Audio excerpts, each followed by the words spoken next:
मुद्दा देख रहे हैं आप और मैं हूं आपके साथ नेहा दुबे। कृषि कानून के खिलाफ कुंडली बॉर्डर पर किसानों का आंदोलन कोरोना काल में भी जारी है। सरकार की अपील के बावजूद किसान कोरोना की जांच नहीं करवा रहे हैं। घटनास्थल पर आपको बता दें कि कोरोना के मद्देनजर अभी भी जो किसानों का आंदोलन वो बदस्तूर जारी है। धरना स्थल पर मंगलवार देर शाम को एक किसान की मौत भी हो गई है। मौत के बाद मृतक किसान की कोरोना रिपोर्ट पॉजिटिव मिली है। किसान बलबीर सिंह को 2 दिन से बुखार था, इसके अलावा उन्हें शुगर की बीमारी थी। वहीं किसान की रिपोर्ट पॉजिटिव मिलने पर किसान अस्पताल पहुंचे और हंगामा कर दिया। उनका कहना है कि मरने के बाद किसान की कोरोना जांच क्यों कराई गई। किसानों ने इस तरह से दोबारा किसी की जांच करने पर सोनीपत प्रशासन के खिलाफ आंदोलन करने की चेतावनी दी है। किसान आंदोलन में शुरुआत से बॉर्डर पर जमे एक किसान नेता की 3 दिन पहले मौत हुई थी। उस किसान नेता की तबीयत जब खराब हुई थी तब वह पंजाब के पटियाला स्थित अपने गांव चला गया था। बताया गया है कि उनकी रिपोर्ट कोरोना पॉजिटिव आई थी। उनकी जांच यहां नहीं होने के कारण इस बारे में किसी को नहीं बताया गया। वहीं जिस तरह से अब किसान बलबीर की कोरोना रिपोर्ट पॉजिटिव आई है उसे देखते हुए काफी किसान एहतियात बरत रहे हैं। लेकिन बड़ा सवाल अभी भी यही है कि कोरोना काल में किसान आंदोलनरत क्यों है। ऐसे समय में जब मास्क पहनने और सोशल डिस्टेंसिंग बरतने की सभी स्वास्थ्य विशेषज्ञ सलाह दे रहे हैं तो धरना स्थल पर साफ देखा जा सकता है आखिर किस तरह से कोरोना प्रोटोकॉल की धज्जियां उड़ाई जा रही है।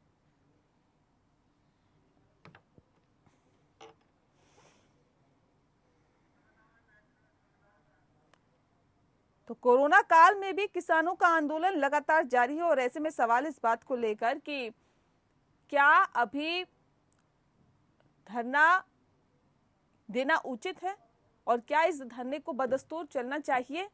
एक तरफ कोरोना लगातार अपने पांव पसारता जा रहा है। कोरोना संक्रमित मरीजों की संख्या जिस तरह से बढ़ रही थी, हालांकि उसमें कुछ गिरावट देखी गई है, लेकिन मृतकों की संख्या भी अभी कम होने का नाम नहीं ले रही है और ऐसे में किसानों का धरना बदस्तूर जारी है। आपको बता दें कि किसान जो धरने स्थल पर बैठे थे उनकी रिपोर्ट भी कईयों की पॉजिटिव आई है और एक किसान की तबीयत खराब हो जाने पर हॉस्पिटल में एडमिट कराया गया और वहां उसकी मौत हो गई। जब जांच कराई गई तो रिपोर्ट कोरोना पॉजिटिव आई। तो ऐसे में सवाल इस बात को लेकर है क्या लोगों की जिंदगी के साथ खिलवाड़ और कोरोना के मद्देनजर कोरोना प्रोटोकॉल का पालन ना करना ये कितना सही है।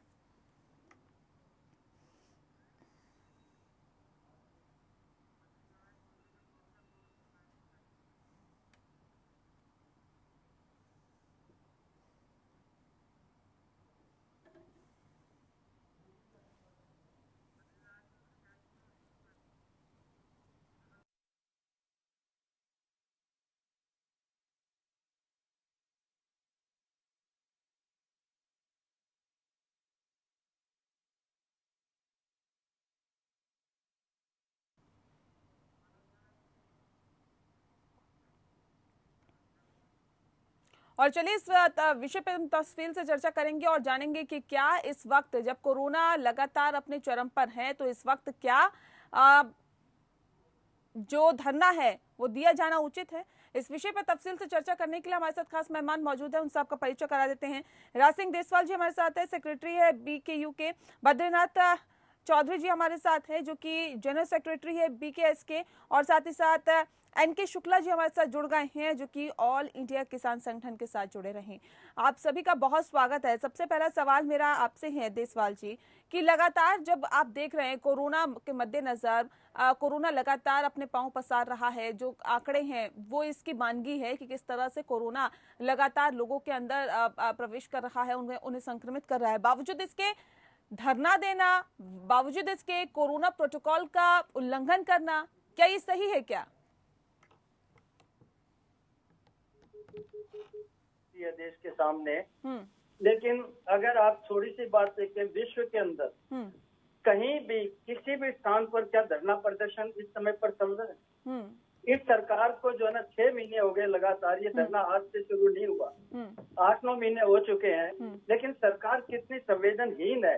अब जब लोग जो है ना इतनी बड़ी संख्या में अपना जीवन दे रही है इस बीमारी के ऊपर, तो कम से कम सरकार को ये सोचना चाहिए कि हमें इसका कोई उपाय निकालना चाहिए, कोई इसका समाधान निकालना चाहिए।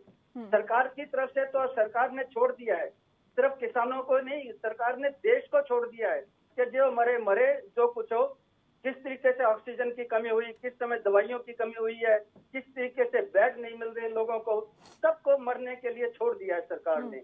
और ये इतनी संवेदनहीनता जो दिखा रहे हैं, हम इनसे इस सरकार से कोई उम्मीद नहीं करते। हमने अपने किसान भाइयों से अपील करी है कि ये धरना प्रदर्शन अगर हम ये चालू भी रखेंगे, अब इसकी संख्या को हम बहुत घटा देंगे यहाँ पर, कि एक उसके अंदर झुकी के अंदर कोशिश करेंगे, एक उसके अंदर की एक आदमी रहे। हम लोग जो है ना, हम लोग भी इससे निराश हो चुके हैं सरकार से। हमें क्या, पूरा देश निराश हो चुका है। किस तरीके से नदियों में लाशें बह रही हैं और कोई आदमी जिम्मेदारी लेने को तैयार है कि भाई हाँ, हम जिम्मेदार हैं इस दुर्घटना के, इस नरसंहार के? कोई तैयार नहीं है। हमारा सिस्टम जो है ना बिल्कुल फ्लैश हो चुका है। और हमारे शुक्ला जी, ठीक है सर, मैं लौटूंगी आपके पास। शुक्ला जी, ठीक है सर। शुक्ला जी, सवाल ये भी है कि कोरोना काल में किसान आंदोलनरत है, ऐसे में क्यों किसान अब आंदोलनरत है? क्योंकि ऐसा वक्त चल रहा है कि जब सभी को मास्क पहनने, सोशल डिस्टेंसिंग का पालन करने, और स्वास्थ्य विशेषज्ञ भी सलाह दे रहे हैं कि धरना और गैदरिंग से बचे, बावजूद इसके लगातार धरना देना क्या सही है क्या? सरकार जो 3 काले कानून, किसान विरोधी कानून ले आई, ये कॉर्पोरेट के पक्ष में, ये तो कोरोना काल में ही लाई।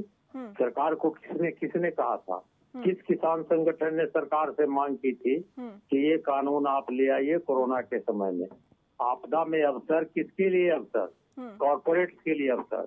तो जब हमारे जीवन के खिलाफ आप कोरोना काल में ये कानून ले आए और इतने दबाव के बावजूद आप पीछे हटने के लिए तैयार नहीं, पार्लियामेंट में जबरदस्ती आपने पास कराया, तो कोरोना काल में आप हमारे गले पर बंदूक चलाएंगे तो हम कोरोना का नाम लेके घर में दुबक जाए, या अपने जमीन, अपना भविष्य, अपना वर्तमान बचाने के लिए जो भी हो हम संघर्ष करें? हम तो नवंबर से ही संघर्ष कर रहे हैं। कोरोना काल में सरकार ये कानून बना के लाई, हमने नहीं मांगा, हमने नहीं लाए, वो कोरोना काल में लाए हैं।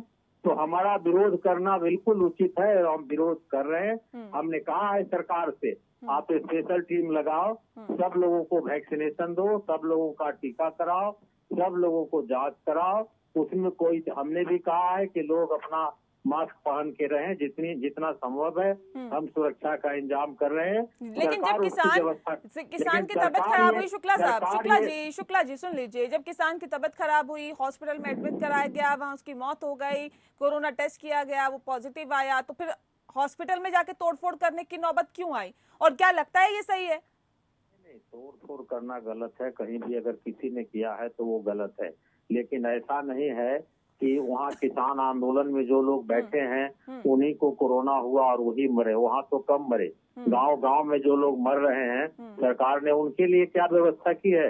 गंगा में जो लाशें तैर कर रही है उसके लिए क्या किसान जवाबदेह है? उसका जवाब लोग देंगे। किसने किया? कौन ये व्यवस्था कर रहा है पूरे देश में? कोरोना किसने फैलाया? किसान नहीं। यूपी में पंचायत चुनाव करा के, बंगाल में और दूसरे जगह चुनाव की रैली करा के।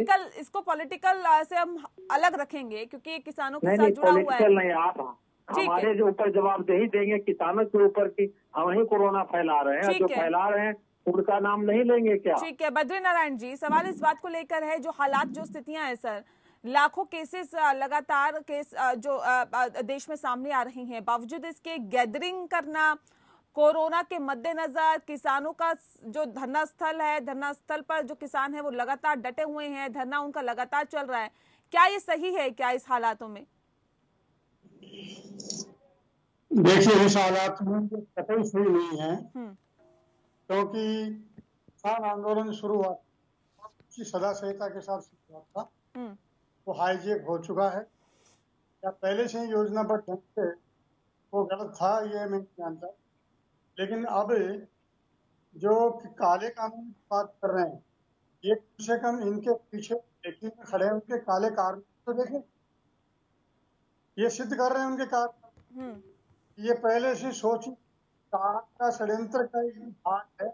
हमारे भोले भाले किसान को तार में नहीं फंसना चाहिए। एक तथाकथित किसान नेतृत्व करने वाले लोग हैं, उनकी जिम्मेदारी ज्यादा। इन तंबुओं में गैंगरेप हो, लड़कियों की हत्या हो रही है, आंदोलन के नाम पर क्या क्या नहीं, आतंकवादी सांठ डेटोनेशन के लिए गांव गांव में महामारी गई है।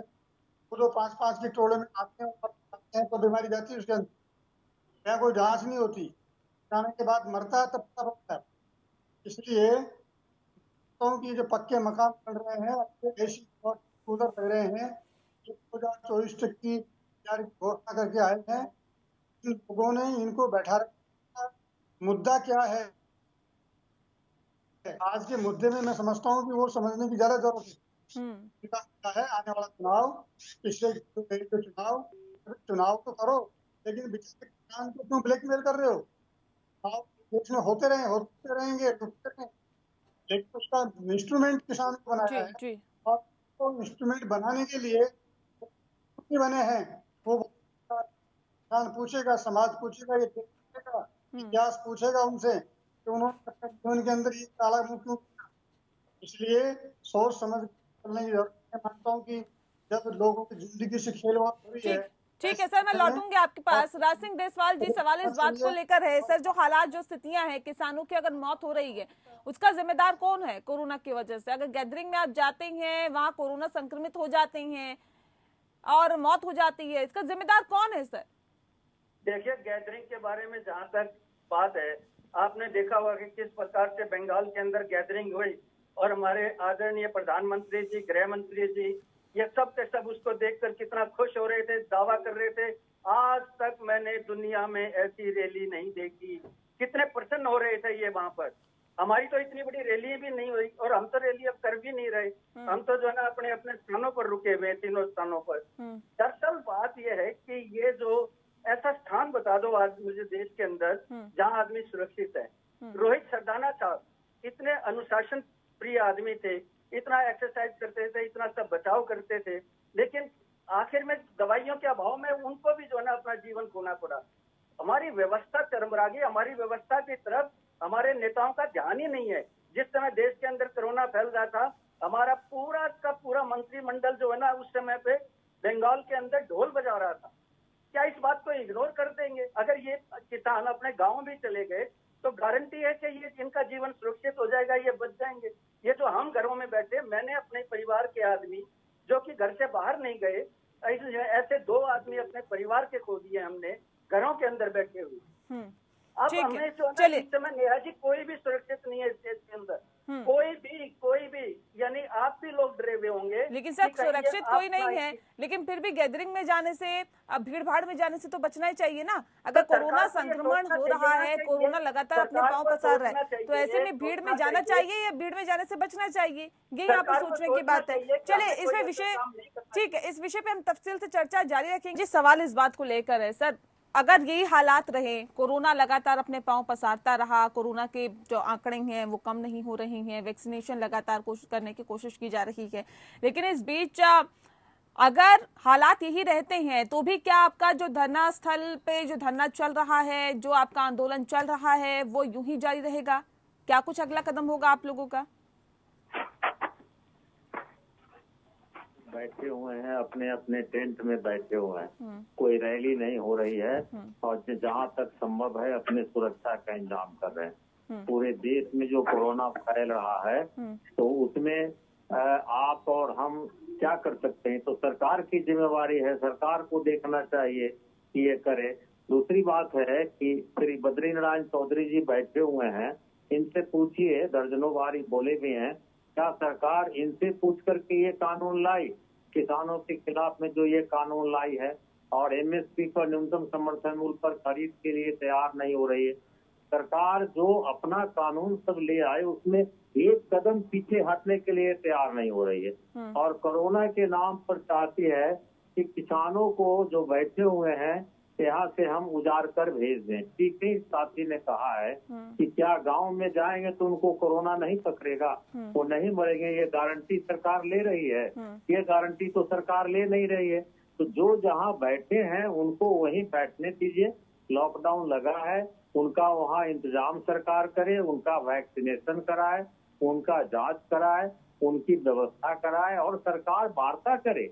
इज्जत का प्रश्न क्यों बनाए हुए है? सरकार बातचीत करे, जैसे पहले बातचीत शुरू हुआ था, बातचीत करे और बातचीत करके इसका समाधान निकाले, किसानों को राजी करे, खुद भी राजी हो, कुछ पीछे हटे और एक रास्ता निकले, अपने आप खत्म हो जाएगा आंदोलन। ठीक है बद्रीनाथ, आपसे जानना चाहूंगी बद्री जी कि जिस तरह से हालात और जिस तरह की स्थितियां फिलहाल बनी हुई है और जिस तरह से रवैया देखने के लिए मिल रहा है किसान संगठनों का या किसानों का, तो ऐसे में क्या आपको लगता है इस वजह से या इस तरह से ये न सिर्फ अपने लिए बल्कि सरकार के लिए बल्कि वहां बैठे किसानों के लिए भी मुश्किलें कहीं ना कहीं खड़ी कर रहे हैं?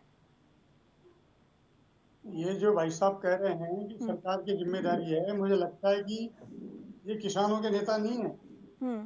अगर किसानों के नेता होते तो जिम्मेदारी लेते। इस समय देश के अंदर एक एक व्यक्ति को अपने अपनी खुद की जिम्मेदारी लेनी पड़ेगी। कोई भी सरकार डंडा लेकर के गांव-गांव तक नहीं पीछे भागेगी और यही किया जा रहा है। कई प्रकार की संस्थाएं, हमारा किसान संघ कम से कम 35,000 गाँव में इस समय केवल जो जहाँ रहता है वहीं टोली बना करके उसी गांव में क्वारंटाइन सेंटर बना करके संचालन करके और कैसे वहीं के किसान वहीं के लोगों का कैसे सहयोग करें, इसको लगा हुआ है। इसलिए सप्ताह भर के लिए यहाँ आ जाओ, गाँव चले जाओ, उसमें बीमारी खराब फैलती है और वो खूब किया यहाँ पर। और जो नेता एक्सपोज हो चुके उनको ये डर है और आंदोलन खड़ा नहीं कर पाएंगे, इसलिए तंबू डेरे यहाँ जमे रहने चाहिए क्योंकि उनको चुनाव तक कहीं काम दिखाई दे रहा है। सरकार वार्ता क्यों नहीं कर रही है बद्रीनारायण जी? पूछिए तो सरकार से, वार्ता क्यों नहीं कर रही है? सर कई दौर की वार्ता हो चुकी है लेकिन नतीजा नहीं निकल रहा है उसका। शुक्ला जी, जनवरी के बाद वार्ता कहाँ हुई? 26 जनवरी के बाद तो वार्ता नहीं हुई। इतनी वार्ता हो गई है, ये भी कैसे इंश्योर हो कि अब जो वार्ता होगी उसके अंदर समस्या का समाधान निकलेगा? सरकार कुछ पीछे हटेगी तभी ना, सरकार ने लाई है कानून, हम तो कानून नहीं लाए। सर ये तो सरकार भी कह सकती है कि किसान थोड़ा सा पीछे हटे तब समस्या का समाधान निकले। सरकार को पीछे हटना पड़ेगा ना पहले, तो हम हटेंगे। कानून सरकार लाई है, हम तो नहीं लाए हैं। हमारी जमीन छीनने का कानून लाई है, हम जमीन कॉर्पोरेट को दे दें, अडानी अंबानी को दे दें सरकार के दबाव से, क्यों दे दें? चौधरी जी, बद्रीनारायण चौधरी जी जवाब दीजिए। क्या आपको लगता है कि सरकार लगातार क्योंकि इस बात को कह रही है कि किसी की जमीन नहीं जाएगी, किसी को डरने की जरूरत नहीं है, बावजूद इसके जो ये डर है किसानों के जहन में, इसको कैसे दूर किया जाएगा? ये सब तो दूर है, हो जाएंगे, हो रहे हैं। इन्होंने जो बात कही अभी, इनके यहाँ पंजाब में 15-15 कंपनियां और 25-25 साल से काम कर रही है। आज अडानी अंबानी देश के लोगों को जान बचाने के लिए और ऑक्सीजन गैस से लेकर दवाइयों से लेकर के जी जान लगा रखी है, गाड़ी घोड़े लगा रखे हैं। इसलिए ये विदेशी कंपनियों को देश में नहीं आने देना चाहते या स्वदेशी कंपनियों को खड़ा नहीं होने देना चाहते।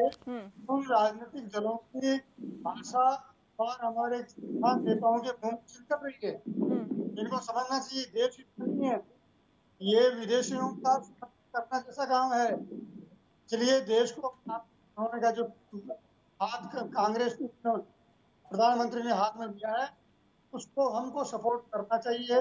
उसको लंगी लगाने वाले राजनीतिक दल हैं तो किट बना कर जा रहे हैं, गाड़ में नहीं फंसना चाहिए। मेरा कहने का निवेदन ये है। जी बिल्कुल, जाहिर तौर पे यहाँ समझने की जरूरत है और ऐसे में ये समझने की जरूरत है कि कोरोना काल है और ऐसे में जाहिर तौर पे हर किसी को ये समझना चाहिए कि इस बीच अपनी जान बचाना कितना जरूरी है, वैक्सीनेशन कितना जरूरी है और कितना जरूरी है कोरोना संक्रमण से दूर रहना। बहुत शुक्रिया आप सभी मेहमानों का हमारे साथ इस खास चर्चा में शामिल होने के लिए। इसी के साथ मुद्दा में इतना ही। नमस्कार।